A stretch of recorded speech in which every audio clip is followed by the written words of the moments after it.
hi guys. So ngayon, mag-food trip ako. Kasama ko yung friend ko si Shini pero ayun yung magpakita ng mukha. So ako muna. Bumili ako ng kabsa, which is yun yung pinakasikat naman sa Middle East. And ito muna yung binigay sa amin. Ito yung hindi ko alam kung anong klaseng gulay ito pero sinasalo siya sa pagkain sa kabsa. Then ito yung tomato, masarap to. Then yung bili ko sa, di ba sikat na rin to sa Pilipinas. Yung Spicy mga ba yan? Ewan ko kung spicy. Pero yung rice spicy yung kinuha namin. Siyempre, gusto ko talaga spicy. And sikat na rin to sa Pilipinas eh. Meron ng doon, vlogger. Ay, hindi. Negosyante na yata na galing ng Middle East na pumunta ng Pilipinas para. Lebanese yata yung para na negosyo ng biryani. Sikat sa Pilipinas ang Egyptian yun. Egyptian ba yun? Yung kabsa. Biryani king? Oo. Egyptian yun. Yung kabsa. Parang gusto ko yung negosyo doon sa Pilipinas. Sikat yun sa, ang bili ko lang dito, parang ang dami ng plate ng aantayin ko lang yung pagdala ng dito sa kabsa. Yung asawa ng Pilipino. 22 reals lang siya. Meron na siyang whole chicken at saka yung rice na marami talaga siya. Kasi marami. Yung rice na nilalagay. Tingnan natin kung 22 reals parang sa Pilipinas so nasa lang yan. 250 pesos. Bang natin yung magmumukbang Ayun na guys. Kabsa. Ayan o. Ayun yung sinasabi ko. Kabsa. Sarap na. Sarap na tingin. Barbecue. Tapos may barbecue siya. Then yung spicy rice. Galing. So, ito yun, yung sinasabi ko.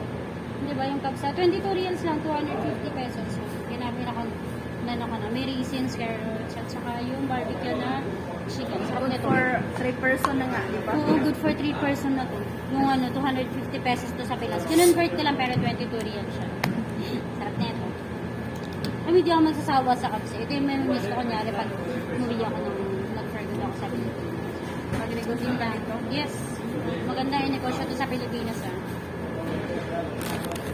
Masarap ang pagkakaluto dito ng mga chicken kasi dito yung mga spices nila kompleto. Masarap ng mga kapsa dito. Itong mga paborito ko sa ibang bansa yung shawarma, lalo na itong pangalan na itong pagsa. Ano yan, babe? Spicy yan, ano? Spice, parang sauce lang to. Ito parang sauce, tomato, parang puree, ganun. Tomato sauce.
This is the before, no, this is the after, yan.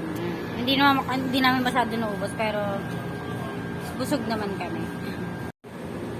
So yun, tapos na kami, hindi namin masyado naubos. Ang dami ng rice, nakakatuwa. Ang dami ng rice. Maganda talaga dito yung galing ka sa gutom talaga eh. Nauubos mo siya eh. Para tong equal. Ang mura lang, natutuwa ako. Saka ang sarap. Lalo na pag may soft drinks. Yun lang guys. Ang food trip ko for Kabsa. So, bye! See you on my next video.